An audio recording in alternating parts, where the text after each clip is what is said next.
আমার পেছনে বিরাট একটা পাহাড় দাঁড়ায় আছে। মানে আমি এখন যেখানে দাঁড়ায় আছি আর যেখান থেকে হচ্ছে পাহাড় দেখা যায় ওই জায়গার নাম হচ্ছে বরকল, বরকল উপজেলা। এখানে পাশে বরকল উপজেলার যে বাজারটা আছে ওইটা এখানে আছে। যতগুলো দোকান আছে প্রত্যেকটা দোকানের উপর দিয়ে দেখে যে খালি পাইপ ফিটিং করা। মানে এই যে এখান এই যে দিদিদের অবস্থা বলে খুব খারাপ। এই বাজার থেকে 1 ঘন্টা লাগে, মানে যেখান থেকে পানি সাপ্লাই পানি আসে আর কি, এখান থেকে 1 ঘন্টা লাগে। একটা ঝর্ণা আছে, ওই ঝর্ণা থেকে হচ্ছে এই পাইপের মাধ্যমে পানি সাপ্লাই দেওয়া হচ্ছে পুরা বলকল বাজারে। যারা যারা বসবাস করে, যাদের ঘরবাড়ি আছে, মানে সবাই এই পানি ব্যবহার করে। আর আমি আগেও একবার এই বলকলে আসছিলাম। এই যে পিছনে যে বড় একটা উঁচু পাহাড় দেখা যাচ্ছে, ওখানে কিন্তু ছড়া আছে, ওখানে একটা ছড়া আছে, পানি আছে, মাছ ধরা যায়, ঝর্ণাও আছে। এটা বরকলের বাজার থেকে অনেক উঁচুতে, ওখানে নাকি ঘর বাড়িও আছে। তা আমি কখনো যাই নাই, আমাকে বলছি আর কি। তো এটা আসলে সত্যি, ওখানে গ্রামও আছে ওইদিকে। মানে যত বেশি পাহাড়ি ঘুরি তত বেশি অদ্ভুত অদ্ভুত জিনিসের সাথে মানে পরিচিত হতে হয়। বরকলে আমাদের যে অফিসটা আছে, অফিসের ছাদের উপরে আমাদের কয়েকজন দিদি আছে। এরা কি করছে যে সাবারাং লাগাইছে আর কি। সাবারাং হচ্ছে আমাদের আদিবাসীদের একটা স্পাইসি গুল্ম জাতীয় হচ্ছে উদ্ভিদ। আমরা যখন নাপি দিয়ে কোনো তরকারি রান্না করে খাই তখন আমরা এই সাবারাংটা দিই।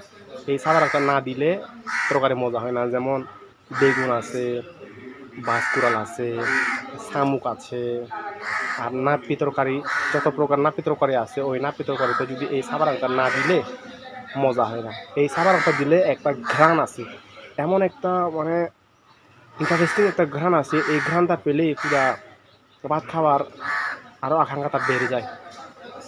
বরকলের সৌন্দর্য যদি আপনারা দেখতে চান তাহলে বরকলে আসেন। বরকল থেকে আরেকটা ঝর্ণা আছে, এখান থেকে আরেকটু উপরে গিয়ে সেই ঝর্ণাটা দেখা মিলবে। এখান থেকে 10 মিনিট এরকম 10 মিনিটও লাগবে না, 6-7 মিনিট লাগবে বোটে করে যেতে। এরপর ওখান থেকে হেঁটে ঝর্ণাতে পৌঁছাইতে মাত্র 2 মিনিট লাগবে।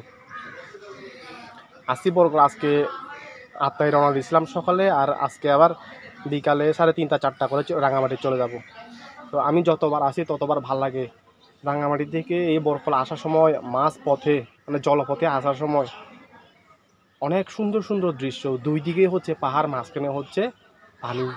আগে তো যখন আসছিলাম তখন বর্ষাকাল, তখন পানি ঘোলা ছিল, আর এখন পানি একেবারে একটু ক্লিন আছে, স্বচ্ছ আছে আর কি, পরিষ্কার। মানে ভিডিও করলে, ছবি তুললে ছবিগুলো আর অনেক সুন্দর হয়, ভিডিও অনেক সুন্দর হয়। আপনারা আসেন, সুন্দর জায়গায় ঘুরেন।